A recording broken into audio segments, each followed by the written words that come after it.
ಆಕಾಶವಾಣಿ ಪ್ರದೇಶ ಸಮಾಚಾರ ಓದುತ್ತಿರುವವರು ಅಭಯ ದಾಮ್ಲೆ. ಮುಖ್ಯಾಂಶಗಳು: ವಿಕಸಿತ ಭಾರತ ಜಿ ಯೋಜನೆಯಿಂದ ರಾಜ್ಯದ ಬೊಕ್ಕಸಕ್ಕೆ 2,500 ಕೋಟಿ ರೂಪಾಯಿ ಹೊರೆ, ಮುಖ್ಯಮಂತ್ರಿ ಸಿದ್ದರಾಮಯ್ಯ. ನಿಗದಿತ ದಿನಾಂಕದೊಳಗೆ ಜಿಬಿಎ ಪಾಲಿಕೆಗಳಿಗೆ ಚುನಾವಣೆ, ಉಪಮುಖ್ಯಮಂತ್ರಿ ಡಿಕೆ ಶಿವಕುಮಾರ್. 2025ರಲ್ಲಿ 4,30,00,000 ಪ್ರಯಾಣಿಕರ ದಾಖಲೆ ಬರೆದ ಕೆಂಪೇಗೌಡ ಅಂತಾರಾಷ್ಟ್ರೀಯ ವಿಮಾನ ನಿಲ್ದಾಣ. ಹಾಗೂ ಅಂತರ್ ವಿಶ್ವವಿದ್ಯಾಲಯ ಕ್ರೀಡಾಕೂಟ, ರಾಜ್ಯಕ್ಕೆ ಇಂದು 2 ಬೆಳ್ಳಿ 1 ಕಂಚಿನ ಪದಕ. ಬೆಂಗಳೂರು ಅರಮನೆ ಮೈದಾನದಲ್ಲಿಂದು ಕರ್ನಾಟಕ ಪ್ರದೇಶ ಕಾಂಗ್ರೆಸ್ ಮನ್ರೇಗಾ ಉಳಿಸಿ ಆಂದೋಲನ ಆಯೋಜನೆ, ಬಿಎಲ್ಎ ಪಟ್ಟಿ, ಸ್ಥಳೀಯ ಸಂಸ್ಥೆ ಚುನಾವಣೆ ಕುರಿತ ಪೂರ್ವಭಾವಿ ಸಭೆ ನಡೆಸಿತು. ಸಭೆಯನ್ನುದ್ದೇಶಿಸಿ ಮಾತನಾಡಿದ ಮುಖ್ಯಮಂತ್ರಿ ಸಿದ್ದರಾಮಯ್ಯ, ಮನ್ರೇಗಾ ಯೋಜನೆ ಕಳೆದ 20 ವರ್ಷಗಳಿಂದ ಜಾರಿಯಲ್ಲಿದ್ದು, ಈ ಯೋಜನೆಯಡಿಯಲ್ಲಿ ದೇಶಾದ್ಯಂತ 12,16,00,000 ಕಾರ್ಮಿಕರು ಕಾರ್ಯನಿರ್ವಹಿಸುತ್ತಿದ್ದರು. ರಾಜ್ಯ ಸರ್ಕಾರ ನೂತನ ಯೋಜನೆಗೆ 40% ಹಣ ನೀಡಲಿದೆ. ಇದರಿಂದ ವಾರ್ಷಿಕವಾಗಿ ಸರ್ಕಾರದ ಬೊಕ್ಕಸಕ್ಕೆ 2,500 ಕೋಟಿ ರೂಪಾಯಿ ಹೊರೆಯಾಗಲಿದೆ ಎಂದು ಮುಖ್ಯಮಂತ್ರಿ ಸ್ಪಷ್ಟಪಡಿಸಿದ್ದಾರೆ. ಕಾರ್ಯಕ್ರಮದಲ್ಲಿ ಉಪಮುಖ್ಯಮಂತ್ರಿ ಡಿಕೆ ಶಿವಕುಮಾರ್, ಎಐಸಿಸಿ ಕಾರ್ಯದರ್ಶಿಗಳಾದ ಗೋಪಿನಾಥ್ ಪಳನಿಯಪ್ಪನ್, ಮಯೂರ್ ಜೈಕುಮಾರ್, ಸಚಿವರಾದ K J George, K H Muniyappa, Priyank Kharge, Ramalinga Reddy, Krishna Byre Gowda ಸೇರಿದಂತೆ ಹಲವು ಮುಖಂಡರು ಭಾಗವಹಿಸಿದ್ದರು.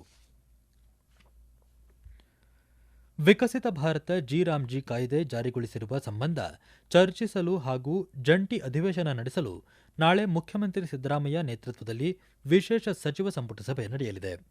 ಕೇಂದ್ರ ಸರ್ಕಾರ ಮನ್ರೇಗಾ ಯೋಜನೆ ಬದಲಿಸಿ ವಿಕಸಿತ ಭಾರತ ಜಿ ಕಾಯ್ದೆ ಜಾರಿಗೊಳಿಸಿದೆ. ಮನ್ರೇಗಾ ಯೋಜನೆ ರದ್ದತಿ ವಿರುದ್ಧ ಕಾಂಗ್ರೆಸ್ ಗ್ರಾಮೀಣ ಮಟ್ಟದಲ್ಲಿ ಹೋರಾಟ ನಡೆಸಲು ಮುಂದಾಗಿದೆ. ಈ ಹಿನ್ನೆಲೆಯಲ್ಲಿ ಇದೇ ತಿಂಗಳು 2 ದಿನಗಳ ಕಾಲ ವಿಶೇಷ ಅಧಿವೇಶನ ನಡೆಸುವ ಕುರಿತಂತೆ ನಾಳಿನ ಸಂಪುಟ ಸಭೆಯಲ್ಲಿ ಚರ್ಚಿಸುವ ಸಾಧ್ಯತೆಯಿದೆ. ಸುಪ್ರೀಂ ಕೋರ್ಟ್ ಆದೇಶದ ಅನುಸಾರ ನಿಗದಿತ ದಿನಾಂಕದ ಒಳಗೆ ಗ್ರೇಟರ್ ಬೆಂಗಳೂರು ಪ್ರಾಧಿಕಾರದ 5 ಪಾಲಿಕೆಗಳ ಚುನಾವಣೆ ನಡೆಸಲಾಗುವುದು ಎಂದು ಉಪಮುಖ್ಯಮಂತ್ರಿ ಡಿಕೆ ಶಿವಕುಮಾರ್ ತಿಳಿಸಿದ್ದಾರೆ. ಬೆಂಗಳೂರಿನಲ್ಲಿಂದು ಸುದ್ದಿಗಾರರೊಂದಿಗೆ ಮಾತನಾಡಿದ ಅವರು, ಈ ಸಂಬಂಧ ರಾಜ್ಯ ಚುನಾವಣಾ ಆಯೋಗಕ್ಕೆ ಅಗತ್ಯ ನಿರ್ದೇಶನ ನೀಡಲಾಗುವುದು ಎಂದು ಹೇಳಿದ್ದಾರೆ. ಜಿಲ್ಲಾ ಹಾಗೂ ತಾಲೂಕು ಪಂಚಾಯಿತಿ ಚುನಾವಣೆಗಳು ನಡೆಯಬೇಕು ಎಂಬುದು ಸರ್ಕಾರದ ಉದ್ದೇಶವಾಗಿದೆ. ಯಾವುದೇ ಕಾರಣಕ್ಕೂ ನ್ಯಾಯಾಲಯದಲ್ಲಿ ಚುನಾವಣೆ ಮುಂದೂಡಲು ಕಾಲಾವಕಾಶ ಕೇಳುವುದಿಲ್ಲ ಎಂದು ಸ್ಪಷ್ಟಪಡಿಸಿದ್ದಾರೆ. ತಂತ್ರಜ್ಞಾನ ಇಂದು ಪ್ರತಿಯೊಂದು ಕ್ಷೇತ್ರಕ್ಕೆ ಅತಿ ಅಗತ್ಯವಾಗಿದೆ ಎಂದು ಸಣ್ಣ ನೀರಾವರಿ, ವಿಜ್ಞಾನ ಮತ್ತು ತಂತ್ರಜ್ಞಾನ ಸಚಿವ ಎನ್ಎಸ್ ಬೋಸರಾಜು ತಿಳಿಸಿದ್ದಾರೆ.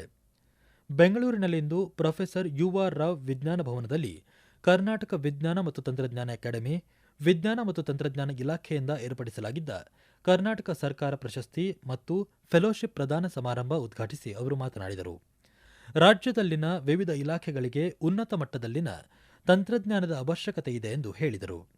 ವಿಜ್ಞಾನ ಮತ್ತು ತಂತ್ರಜ್ಞಾನ ವಿಭಾಗಗಳಲ್ಲಿ ಸಾಧನೆಗೈದವರಿಗೆ ಸಚಿವ ಎನ್ಎಸ್ ಬೋಸರಾಜು ಸನ್ಮಾನಿಸಿದರು. ಬೆಂಗಳೂರಿನ ಕೆಂಪೇಗೌಡ ಅಂತಾರಾಷ್ಟ್ರೀಯ ವಿಮಾನ ನಿಲ್ದಾಣ ಮಹತ್ವದ ದಾಖಲೆ ಬರೆದಿದೆ.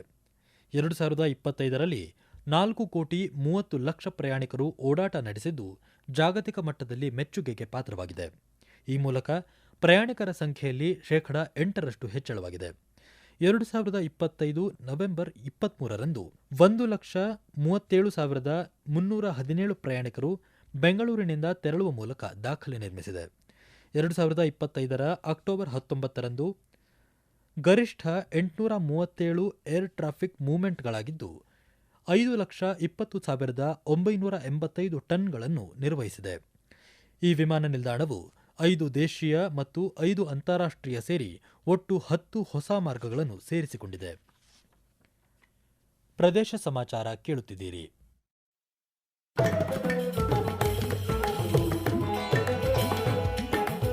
ನಮ್ಮ ಎಲ್ಲಾ ರಾಷ್ಟ್ರೀಯ ವಾರ್ತೆಗಳು ಹಾಗೂ ಪ್ರದೇಶ ಸಮಾಚಾರ ಈಗ ಆಕಾಶವಾಣಿ ನ್ಯೂಸ್ ಕನ್ನಡ ಯೂಟ್ಯೂಬ್ ಚಾನೆಲ್ನಲ್ಲಿ ಲಭ್ಯ. ನಮ್ಮ ಎಕ್ಸ್ ಖಾತೆ ಮತ್ತು ಇನ್ಸ್ಟಾಗ್ರಾಂ ಖಾತೆ ಆಕಾಶವಾಣಿ ನ್ಯೂಸ್ ಕನ್ನಡ. ಹೆಚ್ಚಿನ ಮಾಹಿತಿಗಾಗಿ ನಮ್ಮ ಫೇಸ್ಬುಕ್ ಖಾತೆ ಆಕಾಶವಾಣಿ ವಾರ್ತೆ ಕನ್ನಡವನ್ನು ಅನುಸರಿಸಿ.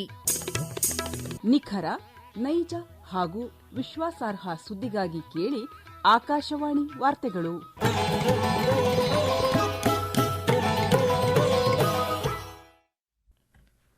ಸಫಾಯಿ ಕರ್ಮಚಾರಿಗಳು ಹಾಗೂ ಮ್ಯಾನ್ಯುಯಲ್ ಸ್ಕ್ಯಾವೆಂಜಿಂಗ್ ನಿಯೋಜನೆ ನಿಷೇಧ ಮತ್ತು ಪುನರ್ವಸತಿ ಕಾಯ್ದೆಯ ಸಮರ್ಪಕ ಅನುಷ್ಠಾನಕ್ಕೆ ಸಂಬಂಧಿಸಿದಂತೆ ಗದಗ ಜಿಲ್ಲಾಧಿಕಾರಿ ಸಿಎನ್ ಶ್ರೀಧರ ಅಧ್ಯಕ್ಷತೆಯಲ್ಲಿ ಇಂದು ಸಭೆ ನಡೆಯಿತು. ಸಭೆಯನ್ನುದ್ದೇಶಿಸಿ ಮಾತನಾಡಿದ ಅವರು, ಯಾವುದೇ ಕಾರಣಕ್ಕೂ ಮ್ಯಾನ್ಯುಯಲ್ ಸ್ಕ್ಯಾವೆಂಜಿಂಗ್ಗೆ ಅವಕಾಶ ಕೊಡಬಾರದು ಎಂದು ಅಧಿಕಾರಿಗಳಿಗೆ ಸೂಚನೆ ನೀಡಿದರು. ಸಫಾಯಿ ಕರ್ಮಚಾರಿಗಳಿಗೆ ಸರ್ಕಾರದಿಂದ ಲಭ್ಯವಿರುವ ಎಲ್ಲ ಸೌಲಭ್ಯಗಳು ಯಾವುದೇ ವಿಳಂಬವಿಲ್ಲದೆ ಅರ್ಹ ಫಲಾನುಭವಿಗಳಿಗೆ ತಲುಪುವಂತೆ ಸೂಚಿಸಿದರು. ಇಎಸ್ಐ, ಪಿಎಫ್ ಸೇರಿದಂತೆ ಎಲ್ಲ ಭತ್ಯೆಗಳನ್ನು ಸಕಾಲಕ್ಕೆ ಪಾವತಿಸಬೇಕು, ಆರೋಗ್ಯ ರಕ್ಷಣೆಗೆ ವಿಶೇಷ ಒತ್ತು ನೀಡಬೇಕು ಎಂದು ನಿರ್ದೇಶನ ನೀಡಿದರು. ಜಿಲ್ಲೆಯ ಪ್ರತಿಯೊಂದು ತಾಲೂಕು ಮಟ್ಟದಲ್ಲಿ ಸಫಾಯಿ ಕರ್ಮಚಾರಿಗಳ ಸ್ಥಿತಿಗತಿ ಕುರಿತು ಪ್ರಗತಿ ಪರಿಶೀಲನೆ ನಡೆಸಲಾಗುವುದು ಎಂದು ತಿಳಿಸಿದರು. ಬೆಳಗಾವಿ ಜಿಲ್ಲಾಡಳಿತ, ಕನ್ನಡ ಮತ್ತು ಸಂಸ್ಕೃತಿ ಇಲಾಖೆಯ ಆಶ್ರಯದಲ್ಲಿ ಇಂದು ಬೈಲಹೊಂಗಲ ತಾಲೂಕಿನ ಸಂಗೊಳ್ಳಿಯಲ್ಲಿ ನಡೆದ ಕ್ರಾಂತಿವೀರ ಸಂಗೊಳ್ಳಿ ರಾಯಣ್ಣ ಉತ್ಸವಕ್ಕೆ ಶಾಸಕ ಮಹಾಂತೇಶ ಕೌಜಳಗಿ ಚಾಲನೆ ನೀಡಿದರು. ಇದೇ ವೇಳೆ ಮಾತನಾಡಿದ ಅವರು, ಕ್ರಾಂತಿವೀರ ಸಂಗೊಳ್ಳಿ ರಾಯಣ್ಣನ ಕೀರ್ತಿ ಇಡೀ ದೇಶಕ್ಕೆ ಚಿರಪರಿಚಿತವಾಗಿದೆ. ಯುವ ಪೀಳಿಗೆ ದೇಶಾಭಿಮಾನ ಬೆಳೆಸಿಕೊಳ್ಳಬೇಕು ಎಂಬ ಉದ್ದೇಶದಿಂದ ಸಂಗೊಳ್ಳಿ ರಾಯಣ್ಣನ ಹೋರಾಟ ಪರಿಚಯಿಸುವ ನಿಟ್ಟಿನಲ್ಲಿ ಸರ್ಕಾರ ಉತ್ಸವ ಆಯೋಜಿಸಿದೆ ಎಂದು ಹೇಳಿದ್ದಾರೆ. ವಿಕಸಿತ ಭಾರತ ಉದ್ಯೋಗ ಖಾತರಿ ಮತ್ತು ಜೀವನೋಪಾಯ ಮಿಷನ್ ಗ್ರಾಮೀಣ ಯೋಜನೆ ಕುರಿತು ಅರಿವು ಮೂಡಿಸಲು ಇದೇ 15ರಿಂದ ಫೆಬ್ರವರಿ 28ರವರೆಗೆ ರಾಜ್ಯವ್ಯಾಪಿ ಜನಜಾಗೃತಿ ಅಭಿಯಾನ ಹಮ್ಮಿಕೊಳ್ಳಲಾಗಿದೆ ಎಂದು ಬಿಜೆಪಿ ರೈತ ಮೋರ್ಚಾ ರಾಜ್ಯಾಧ್ಯಕ್ಷ ಎಎಸ್ ಪಾಟೀಲ್ ನಡಹಳ್ಳಿ ತಿಳಿಸಿದ್ದಾರೆ. ದಾವಣಗೆರೆಯಲ್ಲಿಂದು ಸುದ್ದಿಗಾರರೊಂದಿಗೆ ಮಾತನಾಡಿದ ಅವರು, ಮನರೇಗಾ ಹೆಸರು ಬದಲಿಸಿ ಮಹಾತ್ಮ ಗಾಂಧಿ ಅವರನ್ನು ಅವಮಾನಿಸಲಾಗಿದೆ ಎಂಬುದಾಗಿ ಕಾಂಗ್ರೆಸ್ ಅಪಪ್ರಚಾರ ಮಾಡುತ್ತಿದೆ.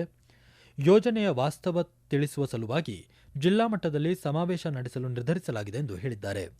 ರಾಜ್ಯದಲ್ಲಿ ಜಿರಾಮ್ಜಿ ಯೋಜನೆಯನ್ನು ಪರಿಣಾಮಕಾರಿಯಾಗಿ ಅನುಷ್ಠಾನಕ್ಕೆ ತರಬೇಕು ಎಂದು ಆಗ್ರಹಿಸಿದ್ದಾರೆ. ದಕ್ಷಿಣ ಕನ್ನಡ ಜಿಲ್ಲೆಯ ಮೂಡಬಿದಿರೆಯ ಸ್ವರಾಜ್ ಮೈದಾನದಲ್ಲಿ ನಡೆಯುತ್ತಿರುವ ಅಂತರ್ ವಿಶ್ವವಿದ್ಯಾಲಯ ಮಟ್ಟದ 85ನೇ ಅಖಿಲ ಭಾರತ ಅಥ್ಲೆಟಿಕ್ ಚಾಂಪಿಯನ್ಶಿಪ್ 2ನೇ ದಿನಕ್ಕೆ ಕಾಲಿಟ್ಟಿದೆ. ಮಹಿಳೆಯರ ವಿಭಾಗದ 800 ಮೀಟರ್ ಓಟದಲ್ಲಿ ಲವ್ಲಿ ಪ್ರೊಫೆಷನಲ್ ವಿಶ್ವವಿದ್ಯಾಲಯದ ಅಂಜು ಚಿನ್ನದ ಪದಕ ಗೆದ್ದಿದ್ದಾರೆ. ಗುರುನಾನಕ್ ದೇವ್ ವಿಶ್ವವಿದ್ಯಾಲಯದ ಅಂಜಲಿ ಬೆಳ್ಳಿ ಪದಕಕ್ಕೆ ತೃಪ್ತಿಪಟ್ಟಿದ್ದಾರೆ. ಪುರುಷರ ವಿಭಾಗದ 800 ಮೀಟರ್ ಓಟದಲ್ಲಿ ರೋಹಟಕ್ ಎಂಡಿಯು ವಿಶ್ವವಿದ್ಯಾಲಯದ ಸಂಕೇತ್ ಚಿನ್ನದ ಪದಕ ಹಾಗೂ ಮಂಗಳೂರು ವಿಶ್ವವಿದ್ಯಾನಿಲಯದ ಡಿಯೋರೆ ಪ್ರಥಮೆಸ್ ಅಮರಿಲ್ಸ್ ಬೆಳ್ಳಿ ಪದಕಕ್ಕೆ ಕೊರಳೊಡ್ಡಿದ್ದಾರೆ.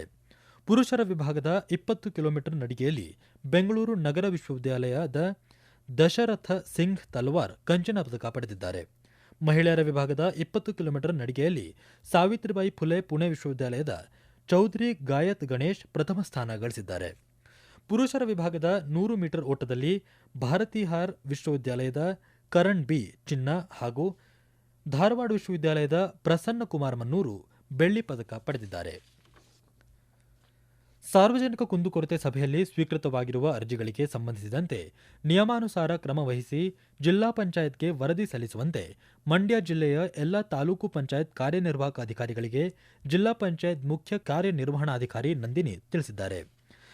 ಗ್ರಾಮ ಪಂಚಾಯತ್, ತಾಲೂಕು ಪಂಚಾಯತ್ ಹಾಗೂ ಜಿಲ್ಲಾ ಪಂಚಾಯತ್ ಕಚೇರಿಯಲ್ಲಿ ಸಾರ್ವಜನಿಕ ಕುಂದುಕೊರತೆ ಸಭೆ ಆಯೋಜಿಸಲಾಗುತ್ತಿದೆ. ಸದರಿ ಸಭೆಯಲ್ಲಿ ಸ್ವೀಕೃತವಾಗುವ ಅರ್ಜಿಗಳಿಗೆ ಸಂಬಂಧಿಸಿದಂತೆ ಪ್ರತಿಯೊಂದು ಅರ್ಜಿಗೂ ತೆಗೆದುಕೊಳ್ಳಲಾದ ಕ್ರಮಗಳ ಬಗ್ಗೆ ವಿವರಗಳೊಂದಿಗೆ ವರದಿಯನ್ನು ನಿಗದಿತ ಅವಧಿಯೊಳಗೆ ಸಲ್ಲಿಸಬೇಕು ಎಂದು ಅವರು ಸೂಚಿಸಿದ್ದಾರೆ.